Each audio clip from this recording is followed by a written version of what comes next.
COVID-19 is now planet-wide, but it is hitting at different speeds and intensity depending on where you live. Never in our lifetimes has the world faced a challenge of this magnitude.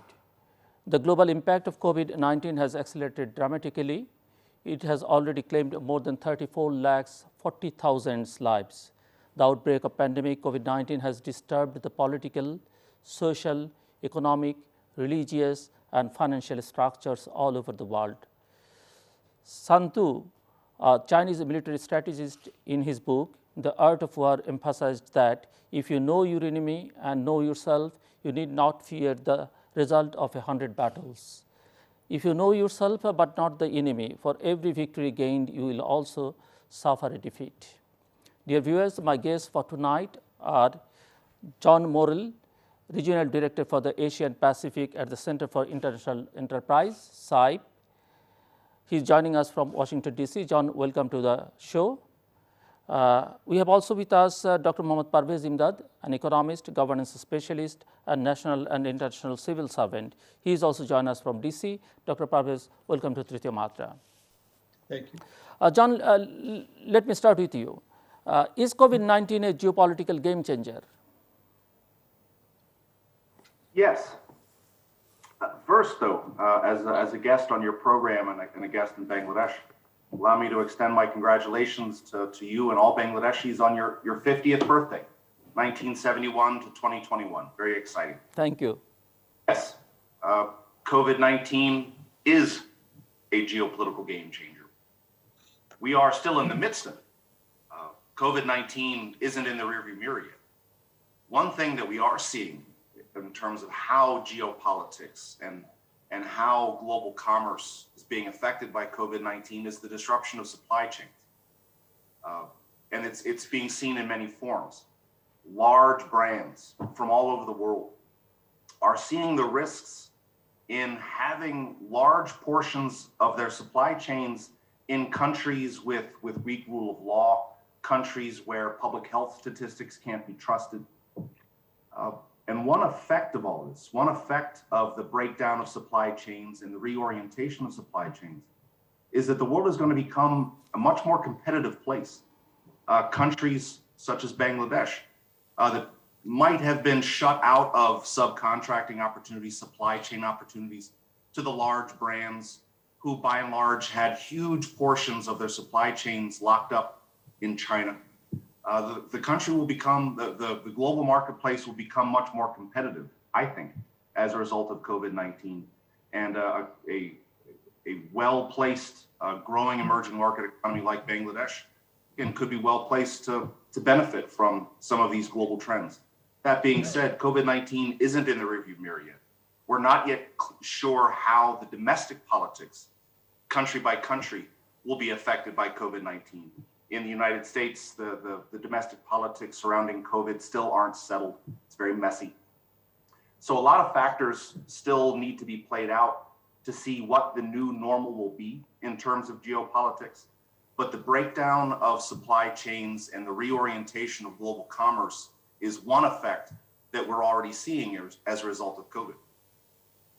John, how do you see the US-China rivalry and the geopolitics after the COVID-19? COVID-19 has made the US-China relationship even more problematic. The relationship was tense prior to COVID-19. It's been tense for years. COVID-19 has simply added an element of tension, and there's an accusatory nature now going back and forth between the two countries, exemplified by the hostile meeting between the United States Secretary of State Blinken and his counterpart from China in their meeting just a couple months ago in Alaska. But whether you're talking about trade or Taiwan, relations with North Korea, COVID-19 has simply made the US-China relationship even more tense. And one concern about the whole world knows where COVID-19 came from. Whether it came from a lab or it came from nature, we may learn that sometime, hopefully soon. But ultimately, the whole world knows where COVID-19 came from. this isn't to cast aspersions. It's more what China did in the aftermath of the outbreak, once it was out, once the whole world had it. The instinct of some authoritarian governments, and China's not the only one, but the instinct of some authoritarian governments to cover it up, to deny it happened. This isn't the first time the government of China has reacted this way to a crisis. Earthquakes, labor unrest. The reaction of the CCP and the Xi Jinping government is to cover it up. And when you're dealing with a public health crisis, when you're dealing with a pathogen that's in the environment, it's out, people are catching it, that is not the time to put your head in the sand and try to make the world believe nothing is happening. So the instinct, again, it's not just China, and I'm not saying this to cast aspersions, but the instinct of authoritarian governments to deny, to cover it up, to lie, is problematic on the best of days. But when you're dealing with an ongoing public health crisis, which is still ongoing, as I mentioned, COVID-19 is not in the rearview mirror yet. It makes an already problematic situation much, much harder to solve. Thank you, John. I'll come to you again. Dr. Parvez Imdad, is the pandemic reshaping geopolitics? Thank you, Mr. Zilur Rahman.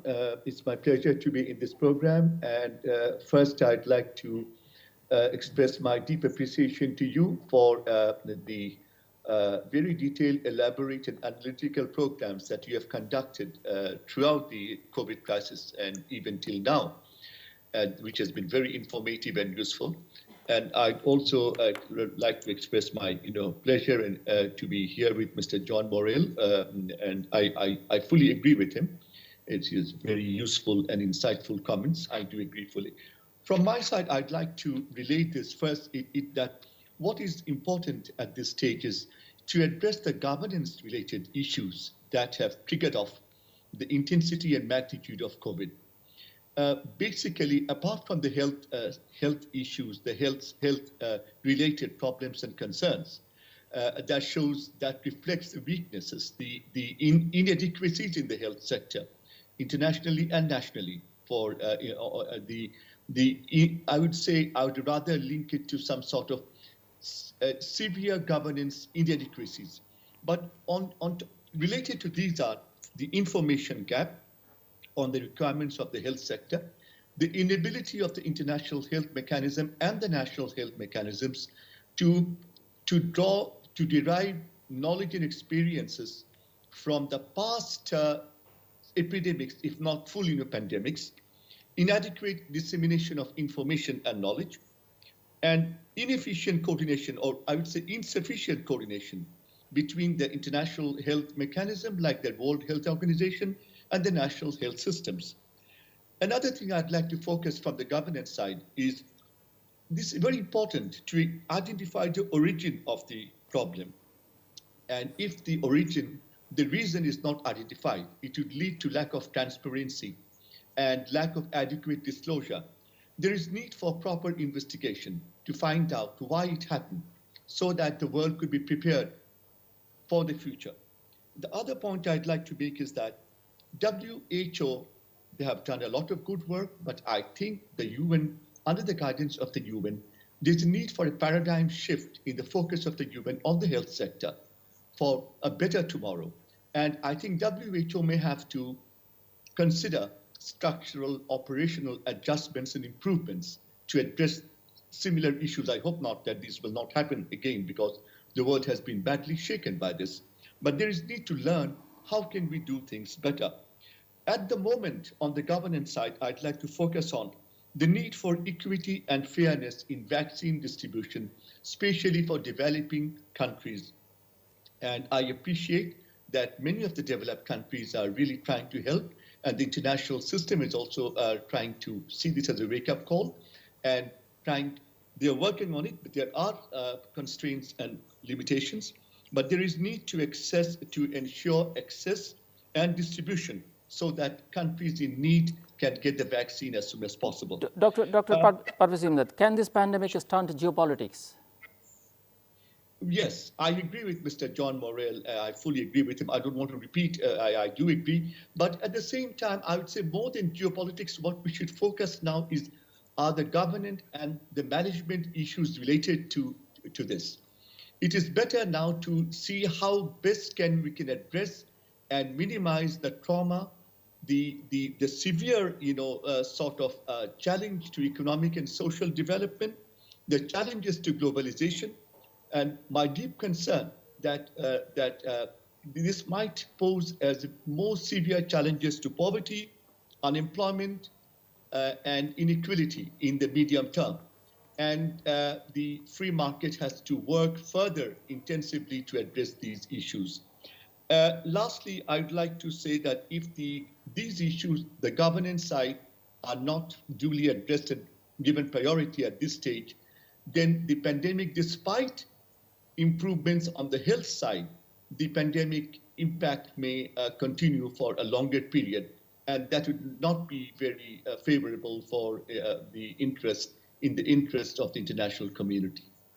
Mr. John Morrell, can you visualize the future of for security NATO, Quad, Indo-Pacific Strategy, and BRI, Belt and Road Initiative?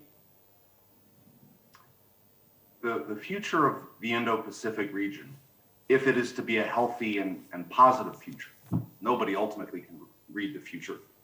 If I could, I wouldn't be talking to you. I'd be living on an island somewhere counting my gold. But if it is to be a positive future in the broader Indo-Pacific region, it needs to consist of 4 Ds. The letter D, D is in David, 4 Ds. The first is defense, obviously, but then diplomacy, development, and democracy. If Bangladesh is to capitalize on some of the supply chain opportunities that Bangladeshi firms and manufacturers will be getting access to in the coming months and years, having freedom of navigation and maritime security is critical. And that is ultimately what the Quad is focused on. There's a lot of misconceptions about the Quad. The United States, India, Australia, and Japan. The Quad is not an Asian NATO. This is not a mutual defense pact or anything like that. It is a voluntary coalition of 4 of the world's leading democracies to stand up for and to ensure maritime security. Bangladesh, much of the economic success that Bangladesh has been and is enjoying is due to the government's success at promoting exports. That means Bangladeshi goods have to get onto a boat, and that boat has to be able to take Bangladeshi goods to other markets.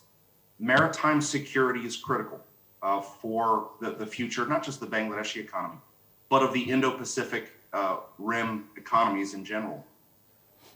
And the historical data is overwhelmingly clear.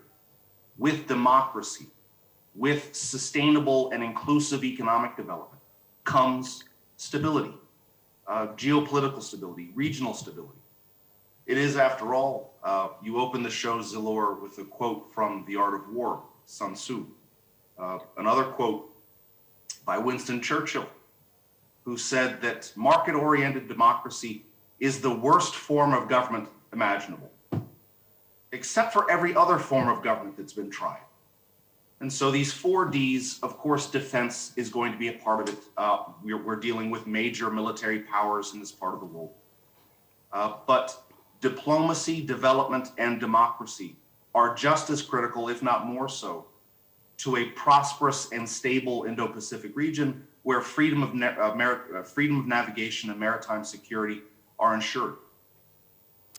John, the term vaccine diplomacy is being used widely in the media and discussions about the global distribution of various COVID-19 vaccinations. One also hears commonly about vaccine nationalism. Is vaccine diplomacy meaningfully different from earlier practices of states to link foreign aid and loans to their diplomatic goals? In concept, no. The notion of tied aid.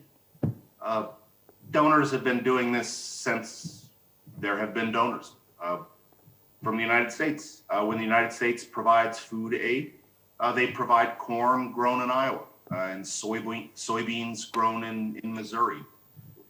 The notion of tied aid is a part of the donor community. Vaccine diplomacy in concept would be very similar. What makes this issue different, however, is that when it comes to COVID, ultimately, it's not going to be over for any of us until it's truly over for all of us. The longer COVID is in the ecosystem, the higher the chance for these variants, the South Africa strain, the UK strain. Within the United States, now there's the Florida strain and the Dakotas strain.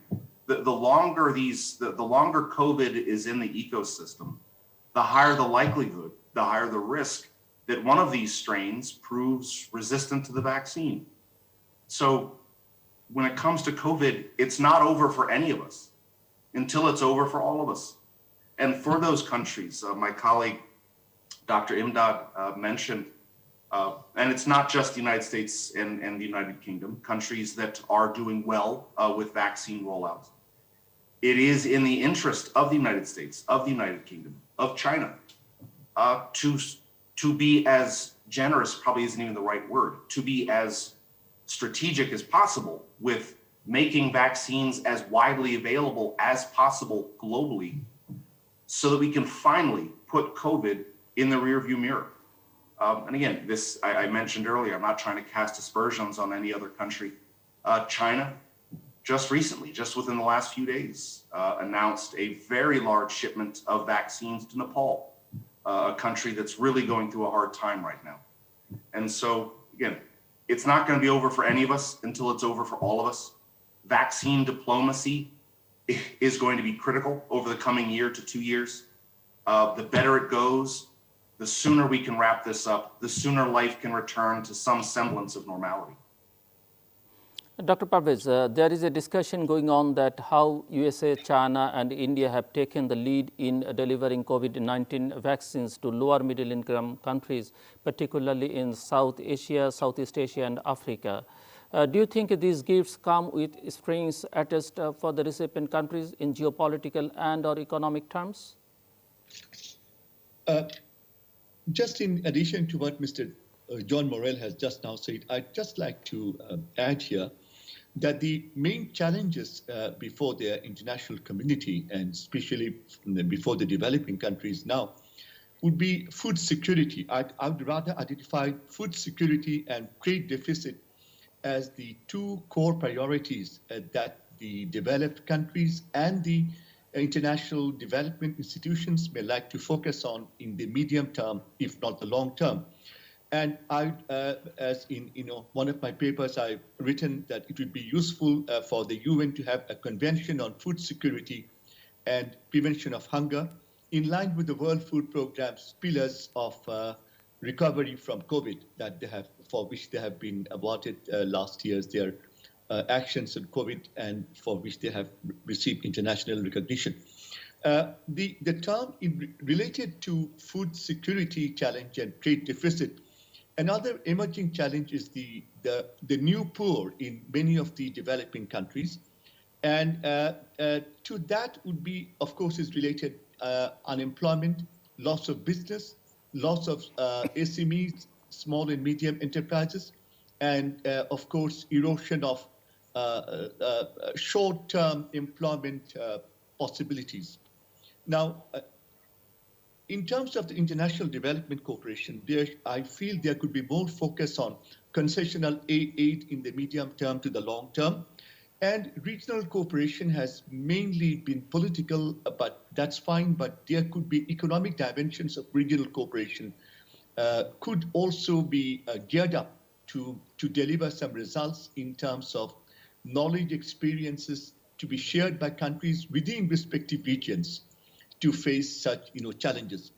I'd just like to thank Mr. John Morrell for a very important observation. In fact, I do agree with all his points on maritime security is very extremely important.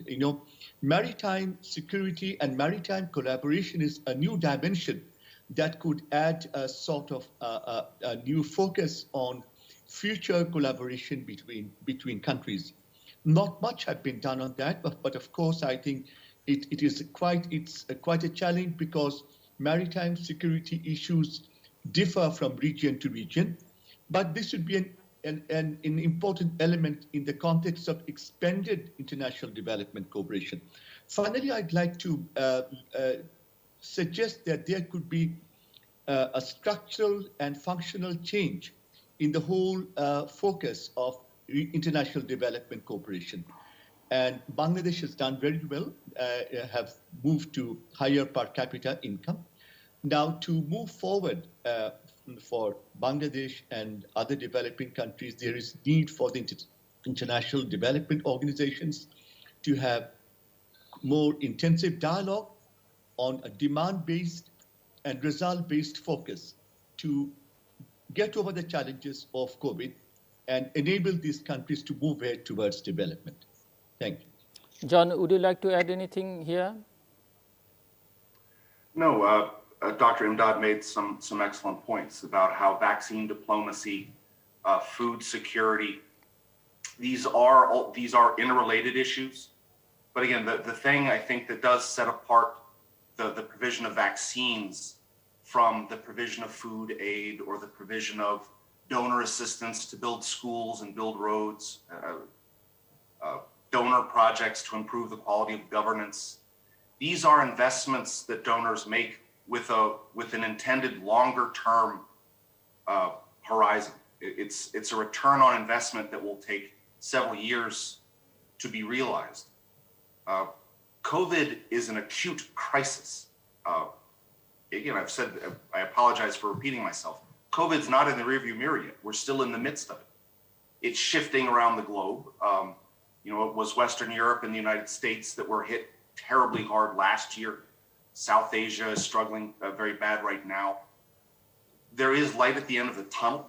There is reason for optimism, but we are still in the thick of this. Vaccines have to be made as widely available as possible. Because again, this won't truly be over for any of us until it's over for all of us. Making vaccines available is really the only way it ever will be over for all of us. John, Dr. Parvez Imdad was talking about governance. So in your view, what are the challenges for good governance across the world, and what is the international perception about these on Bangladesh? The perception of Bangladesh, I'll speak as a foreigner, as an outsider. The perception of Bangladesh in Western media in the United States, there are really two dominant themes. Again, in terms of perception, the economy of Bangladesh is booming. That's widely known. Some remarkable developments, actually, just in the last few months. The first quarter of this year, GDP per capita, gross domestic product per capita of Bangladesh, is now greater than that of Pakistan or India. So on a per person basis, Bangladesh is wealthier now than India or Pakistan.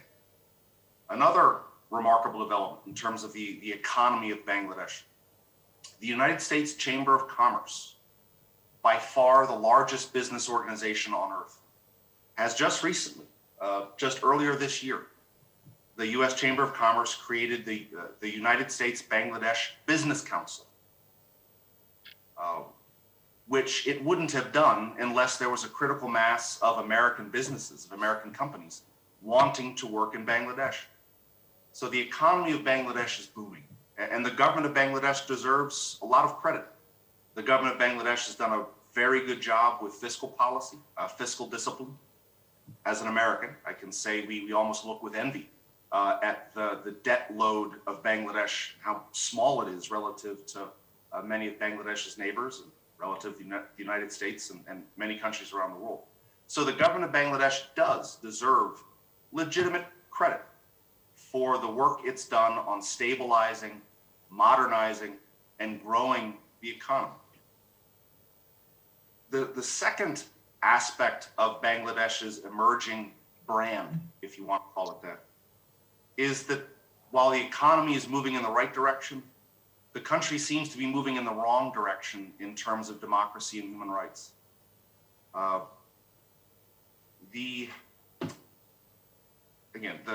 There are views of the Bangladeshi Anti-Corruption Commission, which was established about a decade and a half ago with much fanfare. It was thought to be a potential game changer. Now there's a view that the ACC is badly politicized and it's a weapon to go after political opponents.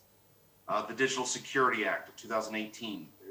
Again, I'm not trying to cast aspersions, and I say this with all humility. I am an outsider. I'm a foreigner. I have lived in Bangladesh before, but it was a long time ago.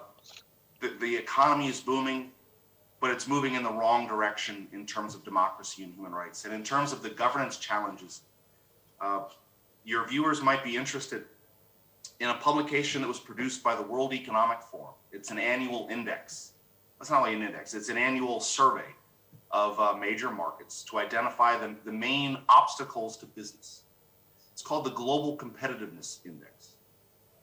Of the surveyed companies operating in Bangladesh, the top 3 most problematic factors for doing business in Bangladesh are: first is corruption, second is poor infrastructure, and the third is inefficient government bureaucracy. So that means the top 3 challenges to doing business in Bangladesh are all directly related to governance issues: corruption, infrastructure investment, reforming the bureaucracy. These are governance issues.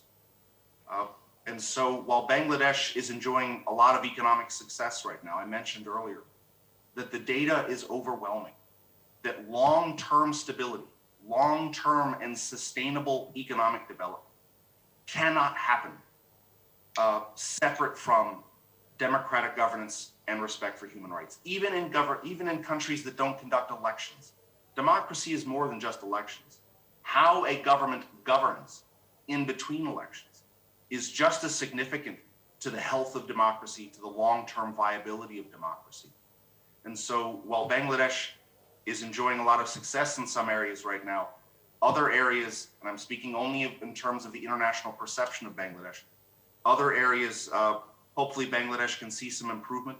My organization, the Center for International Private Enterprise, we have projects in Bangladesh trying to help address some of these issues, because Bangladesh is a country on the rise. It would be a shame to see some of the remarkable improvements Bangladesh has seen derailed by growing frustrations with crackdowns on human rights and movements away from democracy. So, John, what would you say are the most common governance risks that countries like Bangladesh must address? That's an excellent question. Right now, again, everything right now is dominated by COVID. What is the priority number 1 right now of the government of Bangladesh, the government of Nepal, the government of India, the government of the United States, the Biden administration? The number 1 priority everywhere is COVID. How do we finally whip this thing so we can put it behind us and we can begin to rebuild and build back better? One of the longer term governance challenges that Bangladesh is going to face, and emerging markets all over the world need to find a way to address, especially against the backdrop of the Belt and Road Initiative, BRI, out of China, the need for government transparency and accountability. BRI has had many positive effects, and it could be a game changer in a positive way for the developing countries all across the world. But some of the problems, some of the problematic attributes of BRI largely preclude BRI from having the positive impact that it could have. One of the biggest and most problematic aspects of China's BRI, the Belt and Road Initiative, is secrecy. Even if BRI isn't trying to cover up malfeasance, oftentimes it looks like it is because of the secrecy. The Belt and Road Initiative is largely a loan portfolio. China loans money to emerging market governments. and they use that money to construct public works. So there's more to it than that, but the largest component of BRI are loans, state-driven loans, provided either directly by the government of China or by government-owned banks out of China. When a government borrows money from China, a common clause in the credit facility documents are non-disclosure commitments. If you borrow money from China, you are obligated, according to the terms of the loan, to never disclose the terms of the loan. Now, again, democracy is more than elections. A democratic government, a government that considers itself democratic, simply cannot borrow money on secret terms from secret sources for secret purposes and still consider itself to be a democracy. The public frustrations that are being engendered by the secrecy surrounding money from China flowing into emerging markets, it's engendering a growing chorus of frustration. So for a government like Bangladesh that does a lot of business with China and undoubtedly will do even more business with China in the future, Bangladesh has to find a way to uphold at least a baseline level of government transparency and accountability, because the more business a government does with China, the more pressure there is to reduce government transparency and accountability, which of course is completely antithetical to democratic governance. Dr. Parvez Imdad, any remarks? No, I'd just like to mention here that since the budget have just been presented before the Parliament, I'd just like to make a few observations on the economic trends, as also highlighted in the budget. On the positive side, this has been pro-business, private sector, and supportive to sustained and inclusive growth. Secondly, this budget recognizes the need for interventions to effectively combat COVID-19. And I do feel that the budget gives significant linkages to the past year's budget in terms of the support needed to effectively meet the impact of COVID-19. There's need, of course, also to look at the safety nets on a more comprehensive term, to see this as broader welfare nets. And allocation priorities, I think it's 1 year's allocation may have a different context next year, but the government, of course, would have the justification to justify allocation priorities, but it doesn't mean that one sector is given more importance than the other. So I leave it to the government to decide the priorities, but at the same time to ensure that the emerging needs of the economy are firmly met. Thirdly, the third point I'd like to focus is on efficient utilization of resources, which the government is trying to do so. And the annual development program, this needs to be effectively implemented. As I have also mentioned in one of my previous discussions, I would like to focus on budgets, the performance-based and results-based emphasis. And that would also lead to address emerging issues like new poor, or even managing budget deficits, and also making the allocations more effectively utilized. In terms of the transparency side, I'd like to mention that the parliamentary standing committees are doing fairly well. However, there is need for further citizens' engagement. I would recommend citizens' advisory committees or experts' advisory committees for the ministries, so that the sector focus, the relevance and importance of the programs could be better evaluated, and the citizens could have a direct role in advising the ministries and the government agencies concerned. And in terms of the other areas, there is need to focus on entrepreneurship development. Creating new jobs would remain a challenge, and it is for the private sector to come up more intensively with the job creation exercise. And Bangladesh, I'm sure, would continue to focus on doing better in terms of the ease of doing business and the global competitive index. There is, Mr. Parvez Imdad, what are the biggest challenges on the horizon for Bangladesh in terms of combating corruption? Well, there is need to make things, first of all, I'd say, if decentralization takes place more effectively, that's one way to reduce corruption. And number two is accountability in terms of visible accountability, that you will have provisions for incentives for the good performers and penalties, quick penalties and effective penalties for those engaged in corruption. So there should be a more visible actions in this regard, and I'm sure that the government is working on it. But in terms of what I would say, that other point that is And important one more thing, Dr. Parvez Imdad, the corruption in the health sector has been the main talking points this year and last year for obvious reasons. So does it mean other sectors have been less affected? Yes, you see, health sector is a very important sector, and this COVID experience has shown us that you see health, all the sectors of development are closely linked to each other. As compared to 40, 50 years ago, when sectors could be seen in separate compartments, there's now a very intensive interdependency of sectors to one another. So if there is corruption in one area of development, it certainly leads to the misallocation or misuse of resources and inefficient utilization of resources in another sector.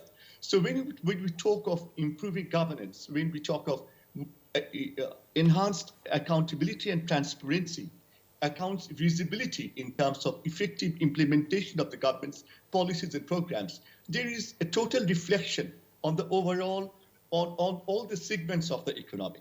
So when you talk of the health sector, there is certainly need for improvement, and that improvement will have a very significant impact on the overall performance of the economy. As we were talking a short while ago, that Bangladesh is doing better as compared to many of its neighbors and is moving ahead in terms of GDP and growth rate and managing inflation, controlling budget deficits. So there is, you see, further improvement in governance and managerial efficiency will spur growth, will lead to further success in our inclusive growth. That's the point I'm trying to make, that governance carries significant relevance and importance in promoting growth. John Morrell, what questions should we be asking about corruption that we are not? And how would you describe the nature of corruption in Bangladesh? Is there anything distinctive about it compared to other countries?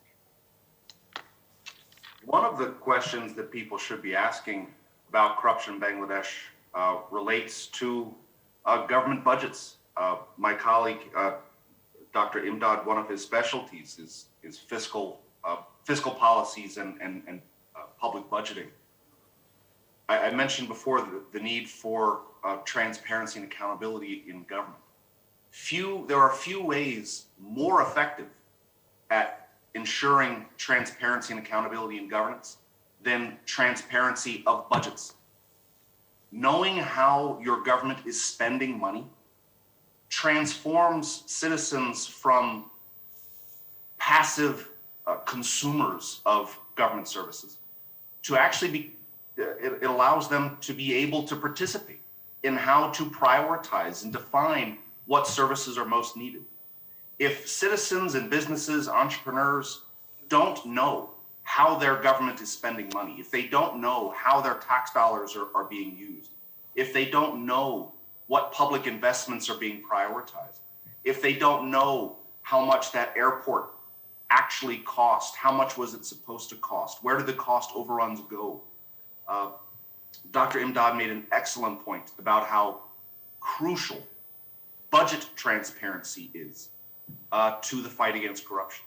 And I mentioned that the impact that the Belt and Road Initiative is having on transparency and accountability of governance.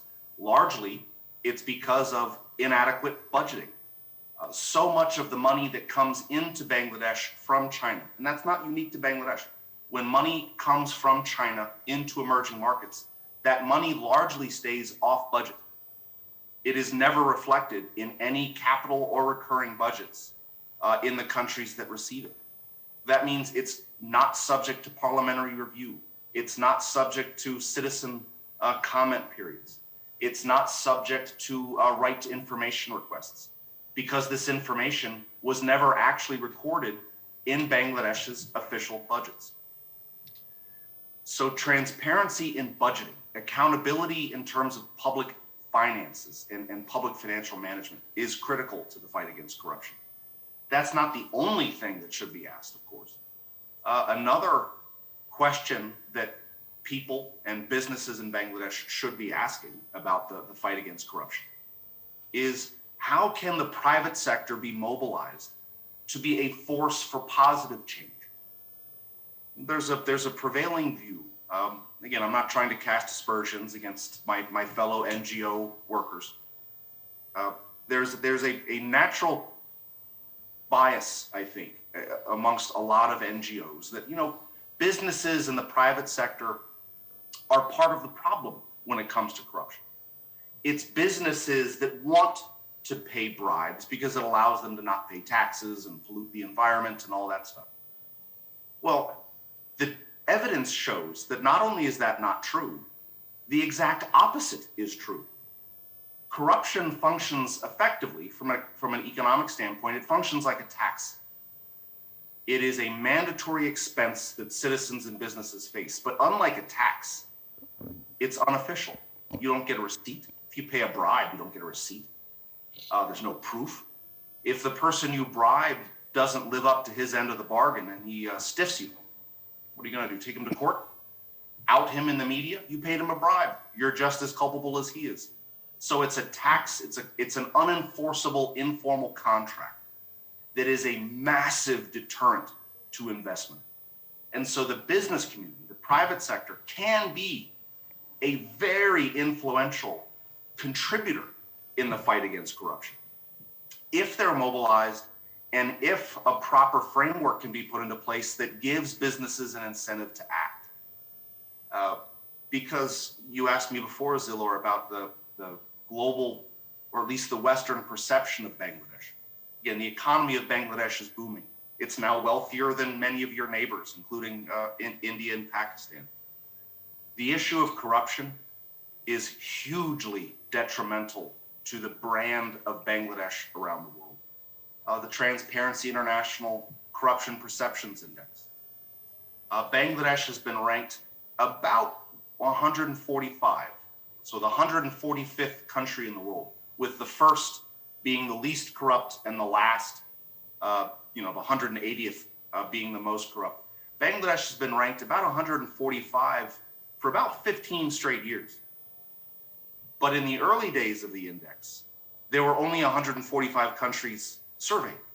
So for about 4 straight years, 10 years ago, Bangladesh was the worst ranked country in terms of the CPI on earth, meaning that in the eyes of Transparency International, which is a well-respected,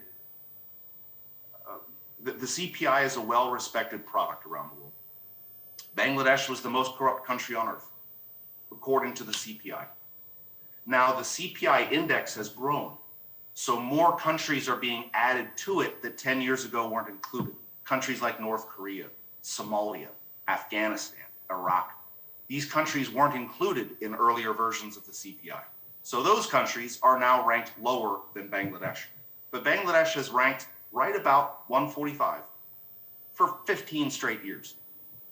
The issue of corruption in Bangladesh, it's enormously detrimental to the brand of Bangladesh around the world. And I mentioned before the barriers to doing business. When businesses, both Bangladeshi and multinational, when they were surveyed, what are the paramount obstacles to doing business in Bangladesh? Corruption was number one. Corruption has been the number one barrier to doing business in Bangladesh for as long as the survey has been conducted. And so corruption, one final point I'll make about corruption in Bangladesh, and it's a critical point. I probably shouldn't have saved it for last. Corruption is not a cultural issue. A lot of emerging markets all over the world, not just in South Asia, but all over the world, oftentimes corruption it's waved away as it's just inherent in our culture. It's why it's so embedded. It's why we can't get rid of it. Corruption is not a cultural phenomenon. Some of the most corrupt countries on earth are in Europe, they're in Asia, they're in Africa, they're in Latin America. people of all skin colors, all faiths, all forms of government. Corruption is not cultural. Corruption can be addressed. One of the benefits of mobilizing the business community in the fight against corruption is that it can change public perceptions of corruption. One of the most critical benchmarks that Bangladesh could make in the fight against corruption is to change the public perception that, right now there's a prevailing view in Bangladesh that corruption's terrible. It's always been here. It always will be here. It's unavoidable. Everyone does it. How do we change that prevailing view to a prevailing view of, corruption is bad, but progress is possible? We can win in this fight. It's not hopeless. We're not passive vassals in this phenomenon. Progress is possible. If the business community can be brought on board, it can help drive that message home. John, here is another issue. How pandemic impacts women empowerment across the globe? That is a fantastic question, Zuhur. I'll answer it. I'll just share a story from my home, the United States. Women have, by huge margins, have disproportionately borne the economic cost of the pandemic. Business closures, the reasons as to why that is are multifaceted and complex, but the outcome is clear. Women were far more likely to lose their jobs than men. Women were far less likely to be rehired. Women statistically lost a far larger percentage of their income, of their wealth, than did men. And that's in the United States, the leading, wealthiest economy on earth. This is a global phenomenon. The economic cost of COVID is disproportionately borne by women. It's not an easy, it's not a simple explanation as to why that's the case. And it's not going to be a simple fix. But reemerging economically, politically from COVID, I used the term before, it's a slogan of the Biden administration, Build Back Better. I wasn't trying to make a partisan plug. But COVID does provide an opportunity to reassess some fiscal policies, to reassess some public investments. Investing in the economic empowerment of women is going to be critical to a healthy and sustainable and inclusive recovery from COVID. Mr. Mohammed Parvez Imdad, any comments? Yes, I do feel that COVID has badly rocked all segments of development, including women's empowerment issues. So there is need to focus especially on women's issues, women development related issues, and to see that women's rights and interests, economic interests, social interests are duly protected and carried forward. I'd just like to add a few observations that the Prime Minister of Bangladesh is strongly committed to eradicating corruption. And she has announced repeatedly, she has mentioned of zero tolerance against corruption. And also in Bangladesh, the citizens, by and large, the civil society, a huge segment of civil society, citizens, intelligentsia, and Mr. Zilur Rahman, yourself, for example, have always been vocal against corruption. So there is a growing consensus. While I do appreciate the concern that corruption should be minimized, of course, but it's one on the hopeful side is that in Bangladesh there is a growing feeling, awareness, understanding of all people to check corruption. And that is what is very hopeful and significant that this will be achieved.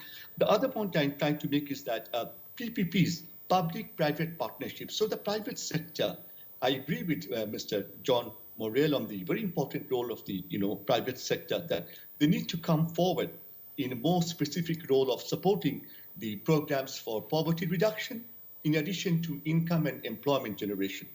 And PPP's public-private partnership, which was basically a focus on the infrastructure side, should now come more on the social sector side, on the health side and other related issues. The automation, the digital approach in Bangladesh could also be further expanded to easing business processes and also the official functioning and other processes could be simplified, that will make things more accountable and more transparent.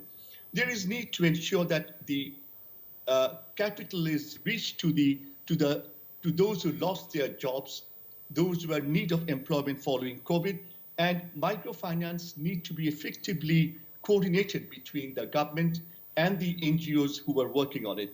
Financial sector improvement is something that would also need to look at the flow of resources from the country, and this is something that is also being discussed now. On FDI, yes, there is need for to look at FDI with more intensive focus, both on foreign and local investments. And I believe that the Bangladesh missions are doing a good job abroad on economic diplomacy, and they have more intensive plans to work on that. Having said that, this COVID challenge has been very serious for the whole world, and I would like to focus on special attention by the UN agencies and the international development organizations to work closely, more closely with the developing countries with renewed focus, especially on the areas that warrant immediate attention, that's availability of resources, and also more of concessional resources. That would also lead to technical assistance in improving skills and capacities and enhancing competitiveness. John, as you know, Bangladesh is a role model for microfinance. How would you define microfinance, and what distinguishes microfinance from mainstream finance? Bangladesh is indeed a role model for microfinance. Bangladesh was basically the birthplace of microfinance. When Dr. Yunus and the Grameen Bank first came up with the concept, I forget what it was, 20 years ago, somewhere around there. Microfinance was basically just microcredit, the extension of micro loans to micro entrepreneurs. Microfinance has since broadened and diversified remarkably in that now microfinance, again, the term microfinance, what it means now, it's not just limited to microcredit. It now basically means the extension of commercial and banking services to micro entrepreneurs. One of the innovations that the Grameen Bank came up with many years after it invented the concept is the idea of, instead of giving cash loans to a small farmer or someone who owns a small shop, instead of giving them cash, because the data shows that the vast majority of micro loans go to inventory replenishment. I take a loan from you and I buy more stuff to sell. That's necessary, obviously, but it doesn't fully change the productive potential of an enterprise. The Grameen Bank, again, many years ago, but it's much more recent than the birth of microfinance, but the Grameen Bank came up with an innovation. How can we give loans in the form of capital equipment? So instead of giving 20 entrepreneurs in one village 20 different loans, let's give the village a tractor. Let's give the village a well with some sort of a water purification equipment. Again, reducing waterborne illnesses, increasing agricultural load potential. These are investments, they're loans, but they're loans in the form of capital, not loans in the form of cash. And so that innovation is one of the many contributions Bangladesh has made to the development space. And the birthplace of microfinance is something that Bangladesh is and should be very proud of. Dr. Parvez, very briefly, what is the nexus between microfinance and sustainable development? You see, microfinance basically stems from the idea of making capital accessible to those who are in need of capital. But I think now the way we look at microfinance could be seen in a more broader context now. Microfinance is not only aimed to alleviate poverty and improving living standards and quality of life. There could be an added focus on microfinance to extend support to SMEs, promotion of small business, and even entrepreneurship development in smaller forms. So there's an integrated approach to look at how microfinance could be more effective to meet the current challenges on social and economic development. And I think in microfinance, there is need to have a closer coordination between what the non-government and non-state actors and agencies are doing and what the government is doing. Now, these gaps need to be addressed to make it more results-oriented. So a performance-based, result-oriented focus on microfinance would lead to achieving results in a more appropriate, in a more, sort of definite way. At the moment, there are, of course, different results of the studies and the research done on how microfinance have been able to achieve its objectives and what are the deficiencies. So I would rather say that there could be more intensive performance-based, result-based focus with institutional alignment and coordination, better coordination between the government focus on microfinance and what the NGOs are doing. In short, I'd like to say that. Indeed, it's a fascinating discussion, Mr. John Morrell and Dr. Mohammed Parvez Imdad. Thanks for joining us. The novel coronavirus pandemic can be the moment the world pushes back against fear and isolationism and turns instead towards hope, solidarity, and a shared sense of global community. People seek out a light at the end of the tunnel and work to show to each other that we all stand together. Moreover, responding to the pandemic is not just about rectifying long-standing crises, but also about building a resilient world in the interest of everyone. Thank you and goodbye.